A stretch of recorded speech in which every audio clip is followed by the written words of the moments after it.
talk about the Manhattanization of San Mateo. Mimi? Yes, I'm standing in front. I was afraid I was going to do that. Thank you. And in fact, the Manhattanization of the entire Bay Area. And I'm going to break this up into 3 parts. I'm going to give you an overview of what we're facing. Now, I can go into a lot more detail. I've got documentation that's come directly off of the websites of MTC and ABAC, so I can let you know exactly where to find this information. Honestly, I'm not making it up. I'm going to talk about what we can do about it, and then I'm going to have some time for questions and answers. We do have a videographer here. He's going to be videotaping me in the presentation. If you have a question, he's not going to turn the video on to you, so just feel free to ask questions, and then I'll repeat them and make sure that we answer them. So let me start with a couple of definitions. You hear the term smart growth.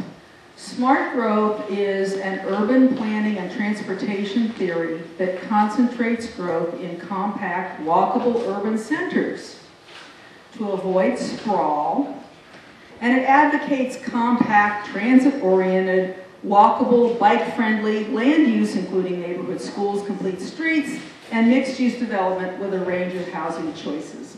Now, to the uninitiated, that doesn't sound so bad, right? We're going to walk, and we're going to bicycle, and we're going to have all these cool things.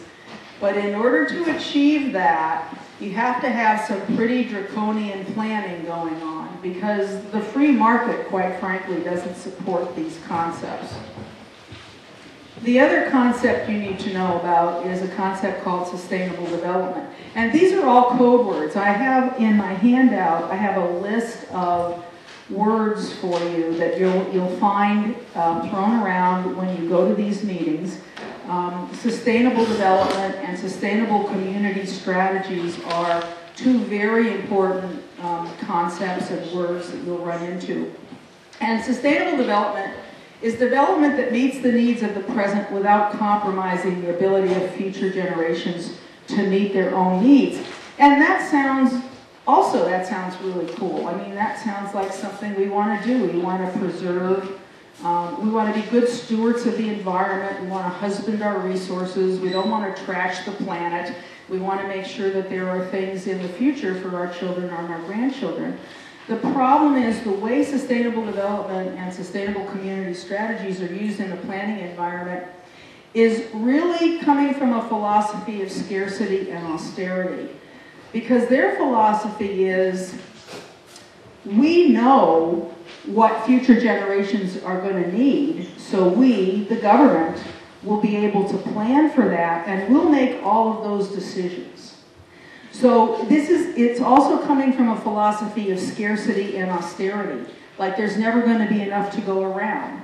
Well, that's really the opposite of the way this country's grown. We've always been able to grow and expand.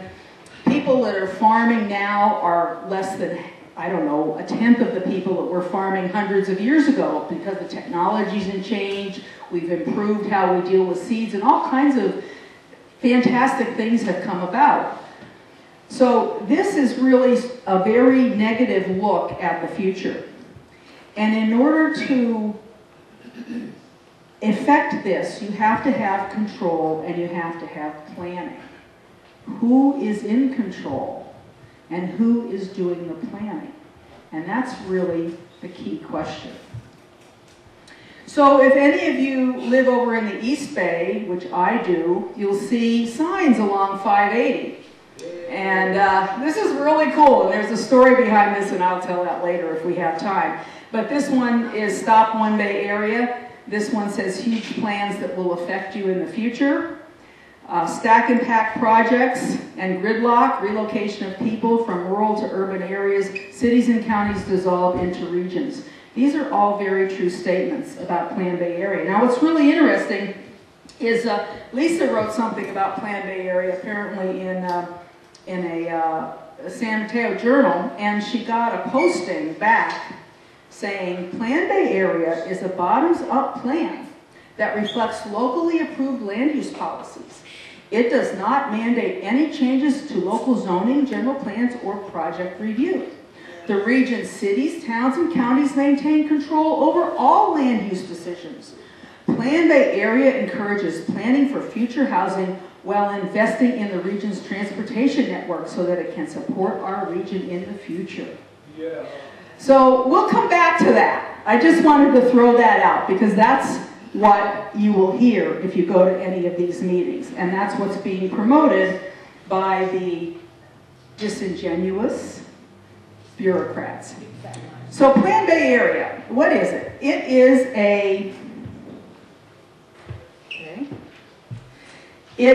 a top-down central plan. It's the trifecta of planning because for the first time, based on a law called SB 375, the planners are required to include land use, housing, and transportation in one plan.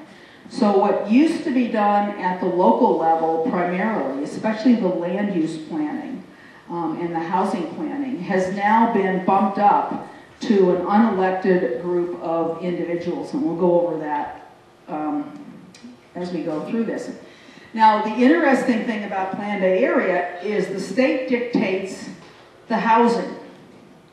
And I'm going to talk about that, where that comes from. They dictate the numbers and the type of housing. So what did this say here? It's a bottoms-up plan. Gee, I didn't know the state was at the bottom. Okay, moving right along. The region dictates land use, mass transit, and it allocates housing. So there are two organizations you need to know about for purposes of this discussion. One is the Metropolitan Transportation Commission, MTC, and the other is the Association of Bay Area Governments. Now, the Association of Bay Area Governments is supposed to be composed of representatives from all the cities and towns in the Bay Area and county representatives as well. But it's really become an extra legal, if you will, entity with no reach that the voters can have in any of their decisions.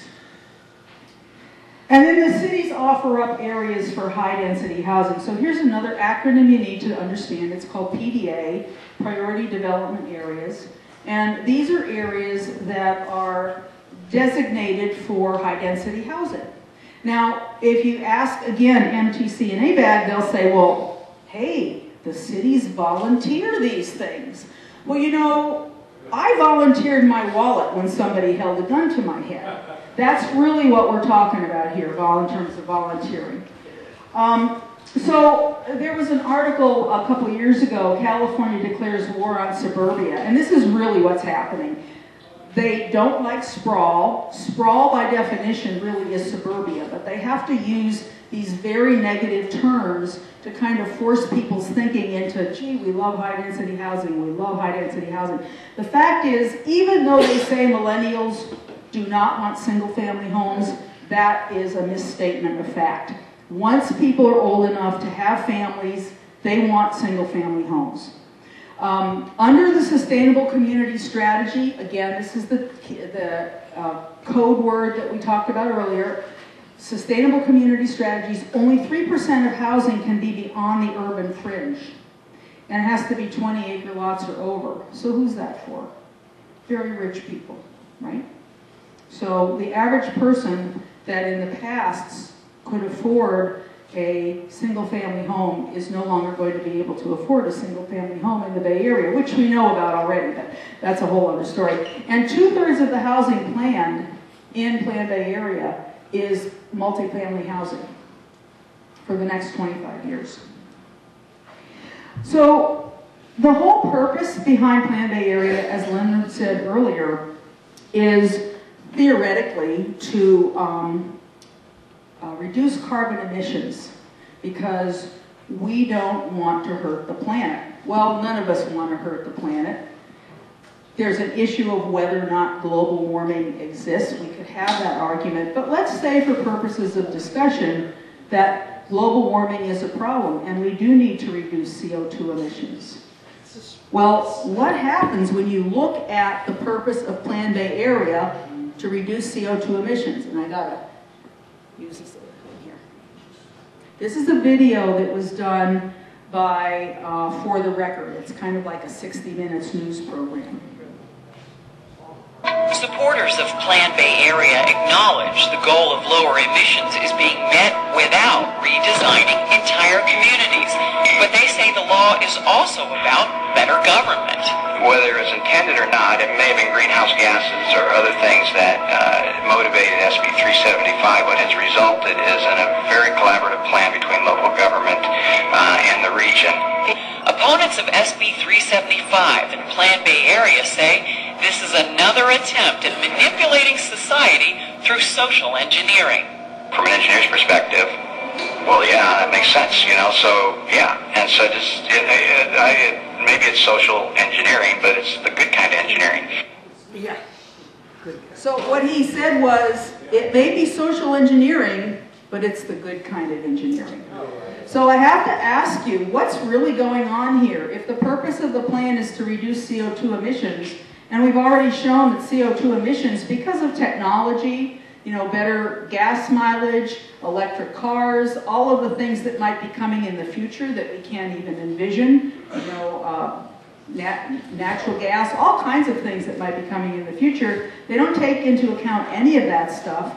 And if that's already reducing the CO2 levels, why are we going to spend $30 billion on Plan Bay Area? Well, that's a really good question. So let me come back to what's going on with the housing. Now, in the past, RHNA, which is Regional Housing Needs Allocation, excuse me, the RHNA has been around a long time. But the problem is, until recently, everybody kind of winked and nodded. The cities would kind of draw a little line and say, this is where we would put our housing if we had to build it. But nobody really forced them to build it. Well, now with SB 375, they're being forced to build the housing, and that's why you're seeing all of the housing that you're seeing, all the stacking pack that you're seeing. So RHNA is Regional Housing Needs Allocation. It comes from the state. This is the government code section here that you can look up if you are into government code sections, California code. And the handouts that I gave you on the front has a list of terms, and on the back it has your RHNA numbers. So look at your RHNA numbers for your city. And one of the things you'll notice in your RHNA numbers is you have to add people of all income levels, whether they can afford to be there or not. Well, they're going to be able to afford it because you're going to be taxed to pay for it, which is all of this affordable housing conversation. So if you look at this document here, whoops, let me back up. If you look at this document here from the Housing and Community Development, anybody ever hear of them? That's a state, yeah, you do it. That's a state agency of unelected bureaucrats, and they sit up there in Sacramento and they say, let's see, how many people are going to be in California? I think maybe 2 million are coming to the Bay Area, right? And then they say, okay, ABAG, you need to put 2 million people in 101 cities and counties of the Bay Area. And so they take this number, you need to split it out by, again, what your income level is, and what percentage you have, and where these numbers go. And then if you take it another level, this is a document that I found. It's called the RHNA methodology, which uses the quality of life factors. Well, what does that mean? Quality of life, they look at the median household income in your town, they look at the value of your house, and they look at your school scores. And they come up with a quality of life indicator, which indicates levels of opportunity in different jurisdictions. That's the reference to the letter there. This is what it looks like. This happens to be Santa Clara's page, but I have all the pages for all of the Bay Area. They take the city, they take those numbers, that's the school scores there, and then they put it in a computer model, and then they come up with your RHNA allocation. Okay. Jeannie, Yes. I'm tired of Los Gatos. I want to go to Atherton and Woodside. How do I get there? You need affordable housing. I'm just like, I'm sick of Los Gatos. It's too crowded. Okay, So the thing you have to remember about RENA too is it's on 7-year cycles. So even if you accommodate your numbers now, you're going to have them in another 7 years. More stack and pack. There's no property available to do it. Well, we'll get to that.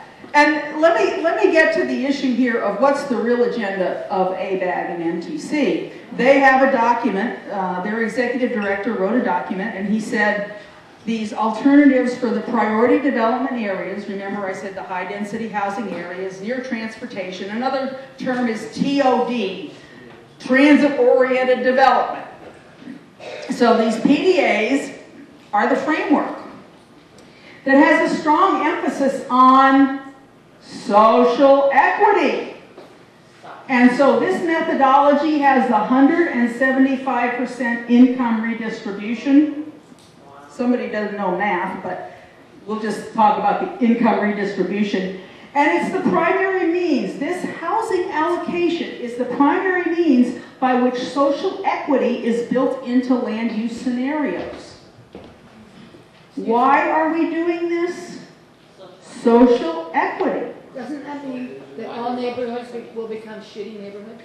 Well, yeah, that's not ultimately going to be it. Well, Yeah, everybody's going to be equally shitty, which is going to be.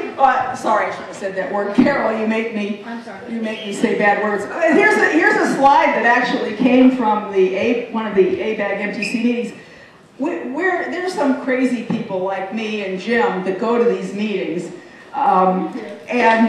This slide came up, and I thought, well, this is classic. And it says the 175% income redistribution means to allocate a higher percentage of low-income housing to cities with a disproportionately low number of low-income residents. Well, let me translate bullcrap into English. Bullcrap into English is if you have it too good, if your housing values are too high, your median income is too high, and your school scores are too high, that's not fair. That's not fair, and we have to even it out. And that's what this whole thing is about. It may be discussed as global warming, but that's really what it's about. I'm going to come back to this slide later. Another thing that you need to be concerned with on the peninsula, and this is kind of the double whammy, because not only do you have to deal with Plan Bay Area, but you also have to deal with the Grand Boulevard Initiative. Have any of you heard of the Grand Boulevard Initiative? Let me tell you about the Grand Boulevard Initiative. The Grand Boulevard Initiative is going to go from Daly City down to San Jose. And our wonderful bureaucrats who are absolutely brilliant and can control all of our lives, they decided that the reason people don't ride buses is they're not fast enough. And so, the next corollary to that is if the buses aren't fast enough, if we made the buses faster, we would get more riders. And people would get out of their cars and all, everybody be lollipops and everything else. Unicorns and lollipops. And so, in order to accomplish this, we have this wonderful plan. Oops. We have this wonderful plan where we're going to take the El Camino, and we're going to take out a lane in each direction, and we're going to dedicate it to bus rapid transit. And I want to tell you, Glenn just went to one of these meetings on the Grand Boulevard Initiative. You want to give us a little highlight of what you got? Yes, actually it was a SamTrans meeting, which is going to involve everything from basically in San Mateo County down to Santa Clara. And fortunately, there were only a few people from the public that showed up, so I was able to get a lot of direct one-on-one with the individual that was facilitating the meeting. Couple things that we've been led to believe, I came from the same thought as Mimi until this recent meeting. This actual taking of a lane is not going to happen, they admitted.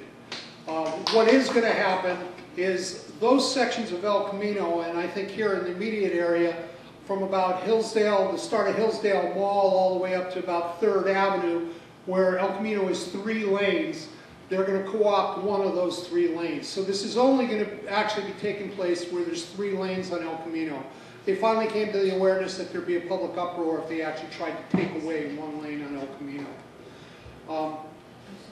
in addition to the transportation component, at least as far as Samtrans is concerned, and I'm going to cite a couple of numbers here for you, because they hope by 2020 to increase their ridership between 19 and 34%. However, the cost associated with doing that, this is for a 19% increase in ridership, they're going to spend 34% more money than they're spending now. And to attain a 34% ridership increase, they're going to spend 59% more than they're spending now. Their current annual budget is $10.3 million. This is just for the Samtran operation. It doesn't include the Santa Clara, I think that's Rapid Transit, BTA in Santa Clara. So I found those numbers interesting, and since they like the town sustainability and they kept saying that they're going to save the planet, that's a direct quote, by doing this, I had to ask him how he can anticipate spending 60% increase in money for a 34% gain in ridership, and how he found that to be sustainable. Because long term, I didn't see that as being sustainable. And he admitted that they recognize that it's not sustainable, but Samtrans does not define itself as a transportation operation. They consider themselves a social welfare operation. Oh, there you go. By their own definition. There you go. Thank you, George. So the other piece of this that's really critical to understand is that in order to make mass transit work, and there's been a lot of studies on this subject, in order to make mass transit work, you need density. You need a heavy population, like Manhattan, right? And so we're in this catch-22 environment. And the other part of the Grand Boulevard Initiative is not only the bus rapid transit, but it's also the housing. So if you look at El Camino, their plan is to take a half a mile or a quarter of a mile on each side of El Camino and start zoning that for high-density housing. Again, that's back to the issue of we need a lot of people in a certain area in order to make the buses pay off. And so, you know, in the old days when I was a kid, we used to have the field of dreams, build it and they will come. Well, the whole attitude here in the Bay Area is we're going to build it and we're going to force you to come. There's nothing about this that's involved in the market segment, and nothing involved in your choice. There's a lot of masterminds at MTC that are going to tell you how and where to live. Now, the other component of Plan Bay Area is what we call priority conservation areas, PCAs. And these are areas, everything in green there is a PCA. Now, that's a heck of a lot of land. Any of you take economics? Any of you know the law of supply and demand? Right? When you restrict the supply and you have demand, what happens? The price goes up. What do we have in the Bay Area? Unaffordable housing. Why do we have unaffordable housing? Because we're setting aside a lot of land, and we could have an argument about open space and that kind of thing, but we're setting aside a lot, and a lot of this is privately owned land. And what they do is they restrict the usage of the land so that the landowner cannot afford to maintain the land. And usually they end up giving it to the state in a conservation easement or something along those lines. So you have all this property that's essentially taken out of production, and that's the reason why they want to force you into the stack and pack along the urban centers. And that's the reason that the housing is so expensive. Now, the other piece of this component, which is absolutely ironic, is people like Greenbelt Alliance, who are all in favor of putting this land aside. They're in favor of affordable housing. So what do? They lobby the Plan Bay Area people for more money, your tax dollars, to subsidize housing for people that can't afford housing because we have no place to put the housing because we've set aside all this land.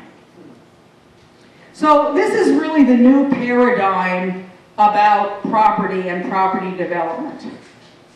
We've got priority development areas, which is the stack and pack. And I'll tell you, it really pisses them off when we start calling them stack and pack. So use that term. And priority conservation areas, so that's the, so you have the urban component here and the rural component here. Whoops. And that's the new property paradigm.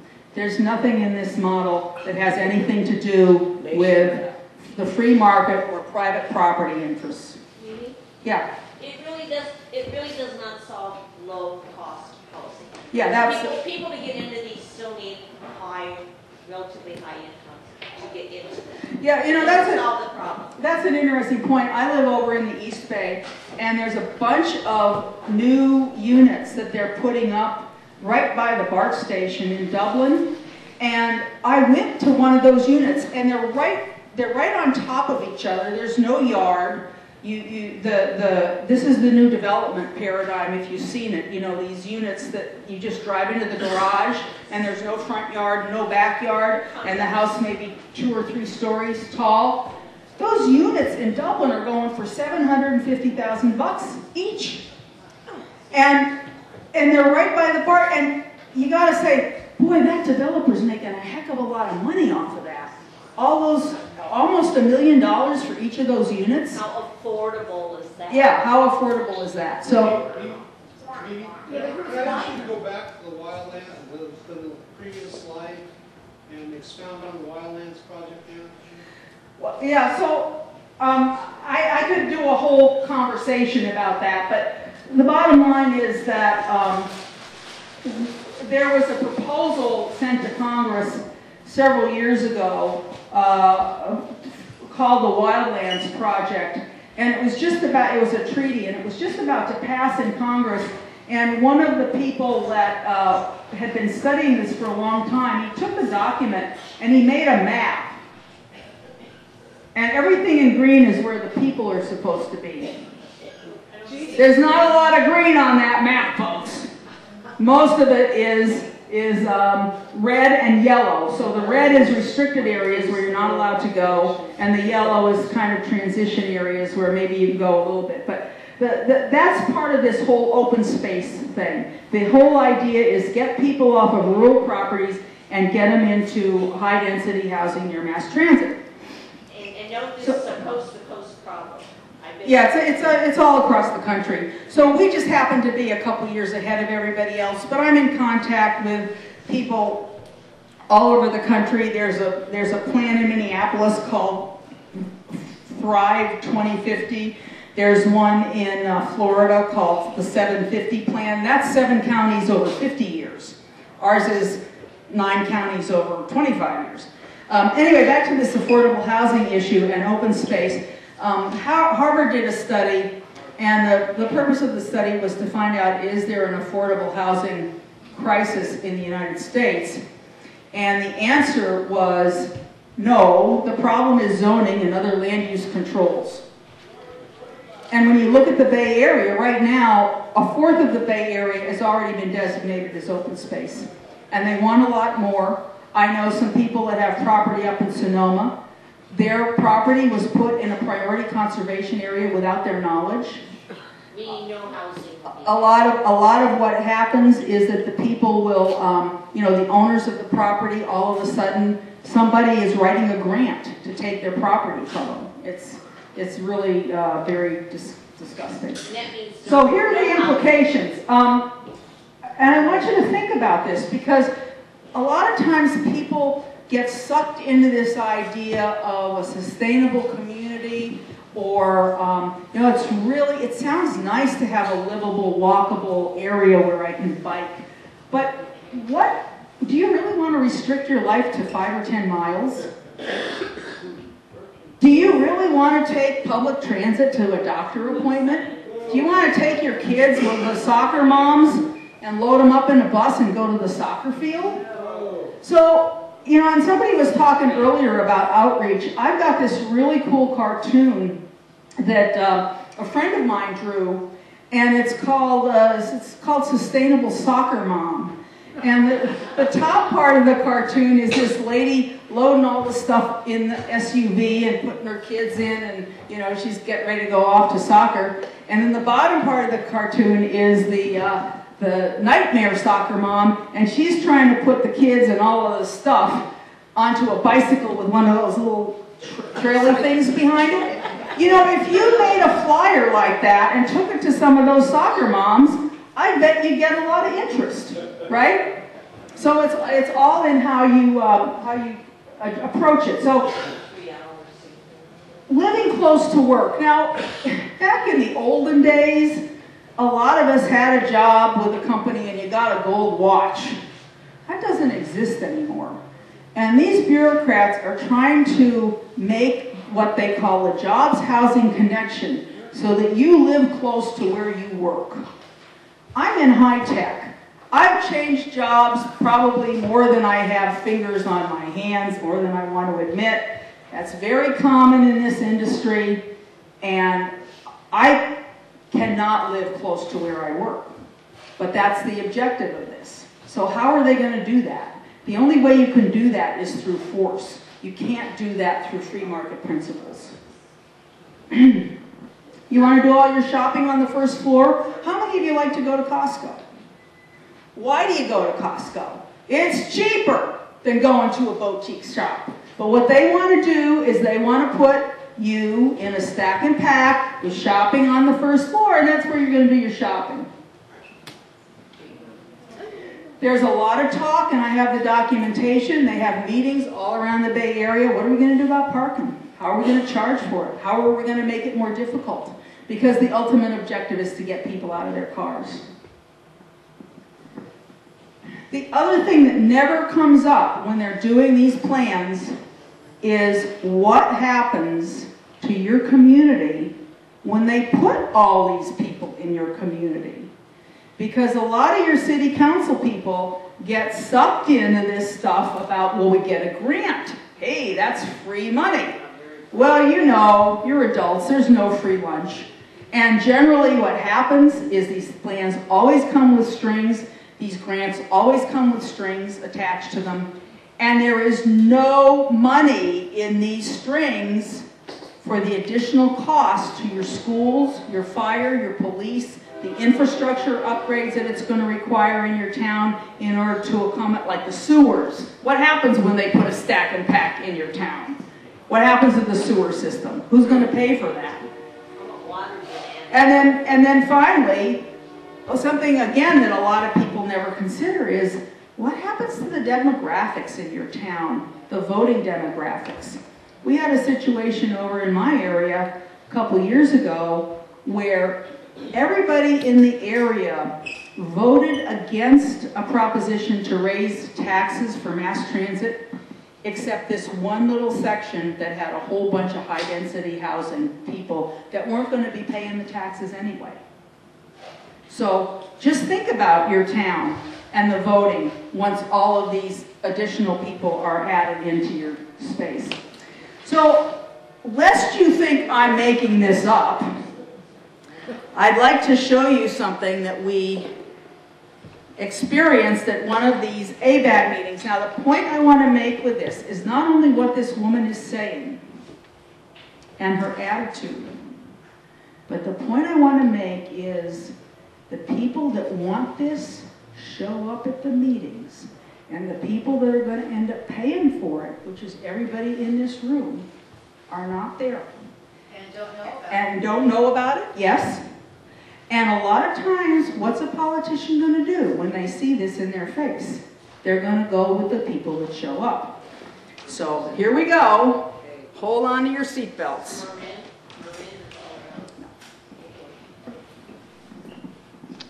Good morning, Commissioners. Thank you for having us here today.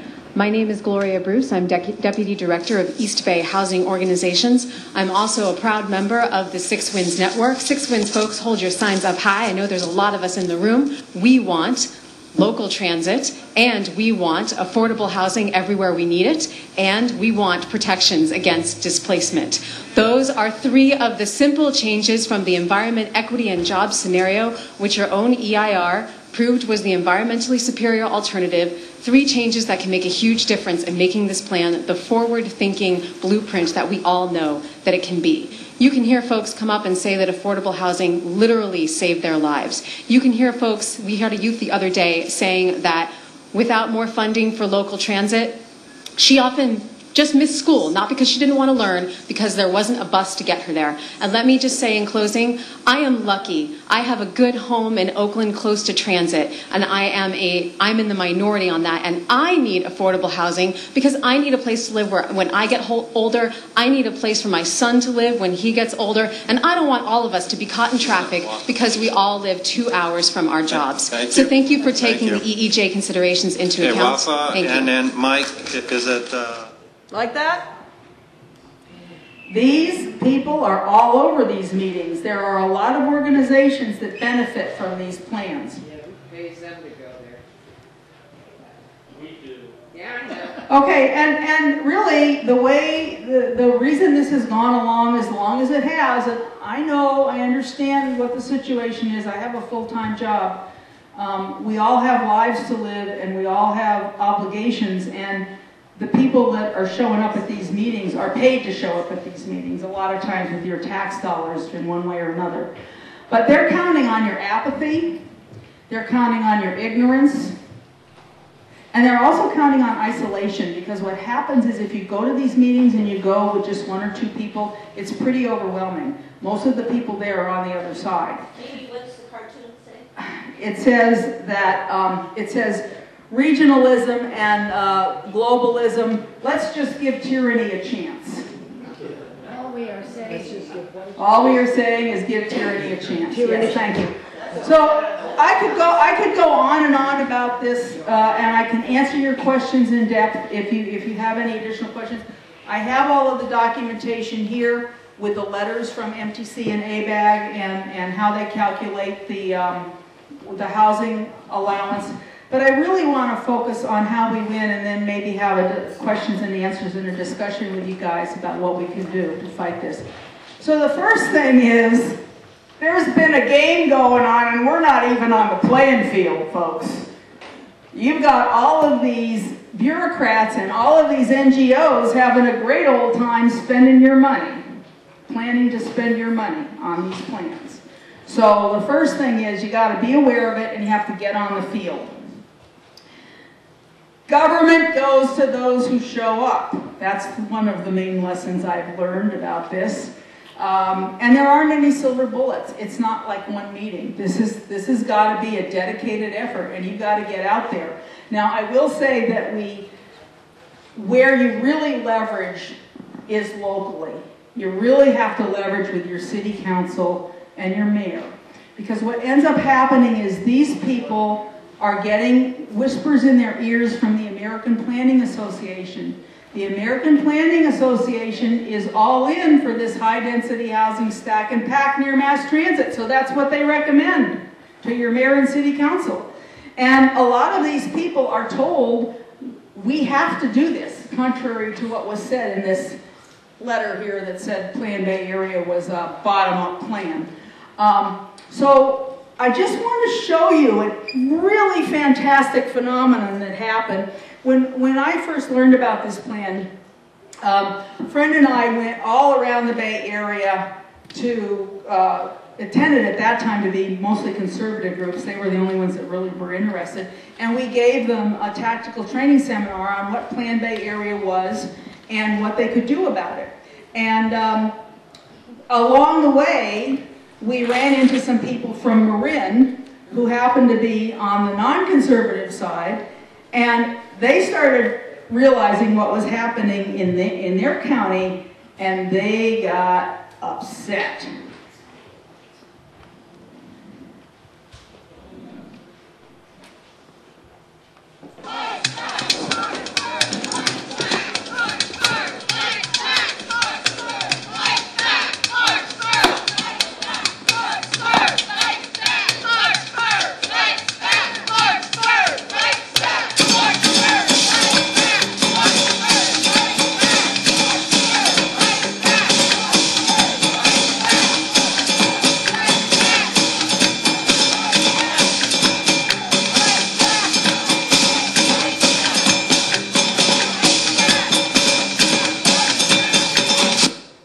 So you get the idea that what happened was there was a development in Corte Madera, which is a relatively small town in Marin. It's built out, and there used to be a factory called the Wind Cup Factory, and the city put in a high-density development there called the Wind Cup Development, and all of a sudden the citizens looked around and go, "Where did that come from? What's going on?" And they started to wake up about this priority development area. That was a priority development area, high-density housing near mass transit. And they found out about another planning meeting that was coming up in Larkspur with a very similar type of profile of high-density housing near mass transit. 300 plus people showed up at that planning meeting. And those planners did not approve the plan. So it does make a big difference. When we were going, when we were going through Plan Bay Area, there was only one debate in the whole 9 counties. There was one debate, and it was done in Marin, and that was the only time that there was actually an opportunity to have 2 people on the pro side and 2 people on the against side openly debate what the issues were in the plan. And that's just absolutely disgusting. There was no conversation. Now, what I will tell you is the Plan Bay Area is coming up again on the guitar, and we'll get into that. So what do? We want to think locally, act locally, short term. Like I said, there's no silver bullets. You have to go to local meetings, attend city council meetings, attend planning meetings. Pick up the pen, write a letter to the editor, write for the Patch or write for the local papers. That's where Lisa got this response back. It's interesting to put something out and then see what kind of comments you get back and respond to the comments. And you might find some, you might convert some people through that. Educate your neighbors, make flyers. We had a group down in Los Gatos that, here's another term, AHOZ, Affordable Housing Overlay Zone. And the neighbors found out that they were going to put this Affordable Housing Overlay Zone right next to their neighborhood. And one of the people got up and said, you know, I just bought my house, and the realtor disclosed to me that in this vacant lot there might be 20 homes. And so I bought the house. And now you're telling me this AHOZ is going to have 500 apartment units.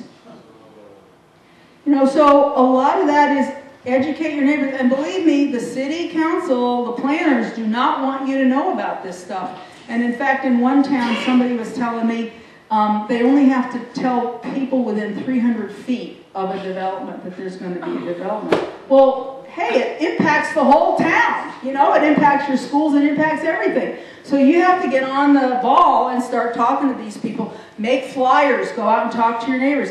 Have a citizens town hall. I call them citizens town halls. I'll come out and I'll talk to people for an hour, hour and a half, however long you'll give me, and educate you, because your city council is not going to educate you. And a lot of people who come away from these things know a lot more about Plan Bay Area and planning than the city councils know. And then it's incumbent on you to meet with those guys and talk to them and tell them, hey, we don't want this, we're against it, we know what's going on, and we're going to vote you out. And that's the other cool thing about Marin, is several supervisors, I think, at least one, I think 2, lost their supervisor seats in Marin County because of all this high-density housing that they were supporting.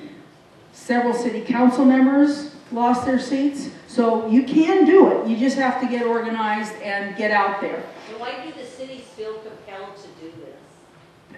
Well, Free grant money? you have to, it's the law. They say it's the law, and they say they have to do it. But the interesting thing is, you know, there are opt-outs. You can choose not to take the grant money. You can choose to say, I don't want a PDA. And in fact, that's interesting, because I've asked this question to the ABAG guys and the MTC guys.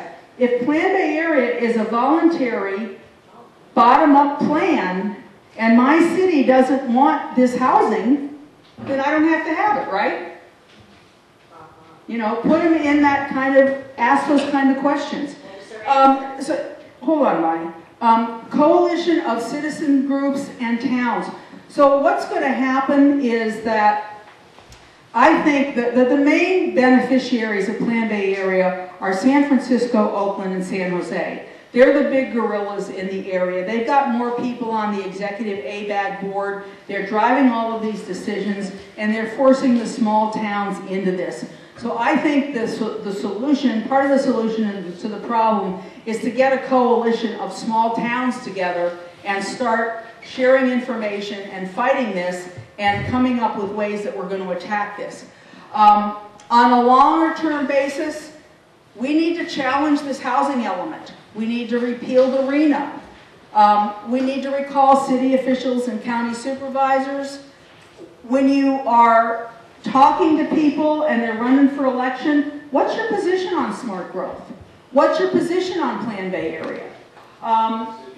You can actually get on a planning commission. Look at your city and see if you can get on the planning commission. Repeal and modify SB 375, that's a longer term thing. It's going to take a lot longer. I know people don't pay attention to local stuff. This is probably the most important thing. Yeah, go ahead. Maybe I just back up just a moment. The law actually says that the cities have to plan for it. It doesn't say that they have to enact any of it. Well, that... And granted, there's grant money out there that entices the city officials to move towards it. But when you're engaging your city council people, you need to be clear that you're aware that they don't have to implement any of this. They only have to plan for it, and that's what the law says. Yeah, and you know, and that kind of gets into another catch-22, which is some cities that have not complied have been sued because it was in the plan and they didn't build it. So that's a whole other aspect of this. But you're right, ultimately, if enough people show up and get involved and start talking to their city councils, that's really the way to get this changed. And again, what I started to say earlier is everybody, and me included, I mean, we all focus on the presidential election and the senators and the Congress people. You really need to focus on the local, because that's where you have the most impact, and that's really something where you can sit down in front of these people and talk to them. The Grand Boulevard Initiative, it's going to be interesting to see how that plays out, because several cities along the route have said no, and they keep coming back. And I think what's going to end up happening, unless more people get involved, is one or two of the larger cities are going to say yes, and then they're going to force everybody else into it, because that's kind of the way these things happen. And there are visioning they use things to get public input called visioning sessions, and that's a whole other topic about how you deal with a visioning session. But there are visioning sessions coming up in December on Grand Boulevard Initiative. Mountain View's having a couple. I have a list somewhere and I'll send them out. If you will get one of my cards here, these little index card things, I've got some information on how you can sign up for my email list. And my YouTube channel, we go and we videotape all of these things so that people can actually see what's happening, because people a lot of times don't believe, they can't believe how obnoxious these bureaucrats are to us. So, join the resistance. We've got a group in Marin. They developed an organization called Citizen Marin. It's a bunch of homeowners associations all around Marin County that have joined together, and they're fighting this. This is how they got 300 people at that Larkspur meeting. There's a group over in the East Bay called Orinda Watch. They replaced 2 city council members this last session over exactly this issue, high-density housing. There's a group called Palo Altons for sensible zoning. You have My Liberty here. We've got a group called Bay Area Citizens. Those are the people that put the lawsuit together, one of the lawsuits together that's still pending against Plan Bay Area. SF Bay Caper is my organization, Citizens Alliance for Property Rights. Bay Area Liberty is my website, which is listed here, which is how you can get the videos. And we have a coalition, so if anybody's interested, we meet every other month, and it's leaders of people from all of the 9 counties, and we're trying to figure out how do we attack this thing, and how do we help educate people, and how do we get the word out. So you're certainly welcome to explore that. Yeah. Just wondering if you want to support these meetings, what you should do is collect emails and send Yep. So we can show up. Yep. So I have this thing called Property Rights Watchdog. And if you send me an email, I can't be everywhere at once, but if you go to sfinfo@proprights.org, which is my email address, and come up and get one of these cards, please, send me an email and tell me where the meeting is. And then I have an email list. If you're on my email list, I have it segmented by county. And if it's local to the San Mateo County or whatever, I'll send it just to you. If it's something that's the entire Bay Area, the Plan Bay Area, I'll send it to everybody in all 9 counties. So yes, send me information and I will distribute it as best I can. We do have people showing up. Plan Bay Area, as I said, is coming around again on the guitar because every 4 years they have to revalidate it.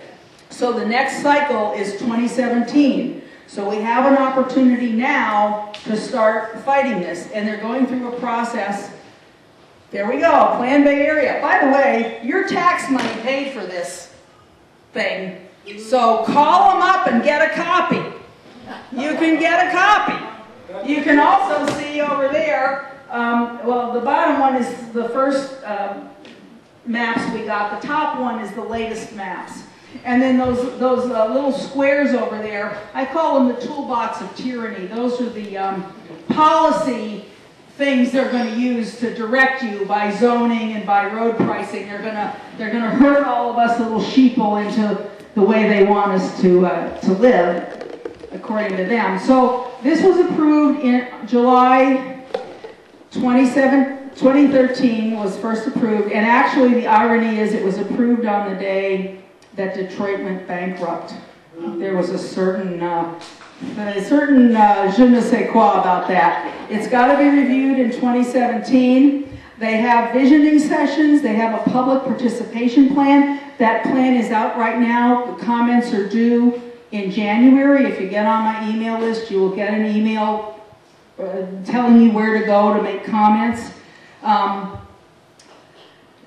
When we did this the last time, the first round, we were very innocent and unknowing about what was really going on. And so we focused all our efforts on going after the ABAG and the MTC guys and telling them, we don't want this plan, we don't want this plan. And of course they ignored us. And it's funny to read some of the documentation because despite all of the obvious outrage about this plan, they said everybody in the Bay Area loved it.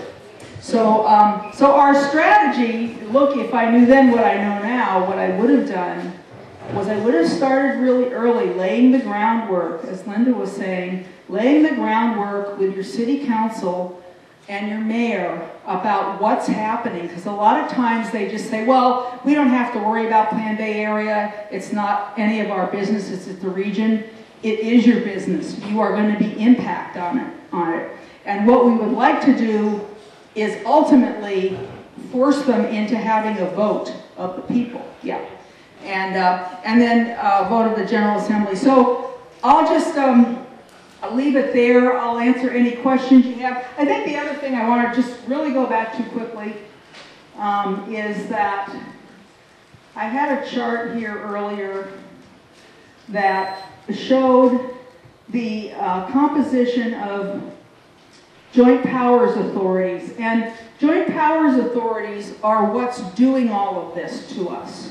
So if you look at this chart, which is a bit of an eye chart right now, you have people here, and you're electing your city council and your county supervisor, but you have all of these entities in between that you can't touch that are putting people onto these joint policy committees, which include things like ABAG and MTC.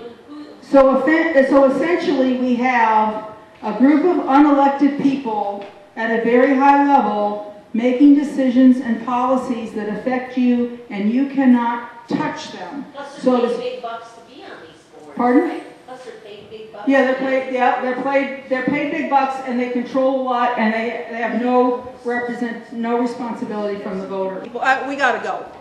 I'm sorry. Yeah. Thank you, everybody.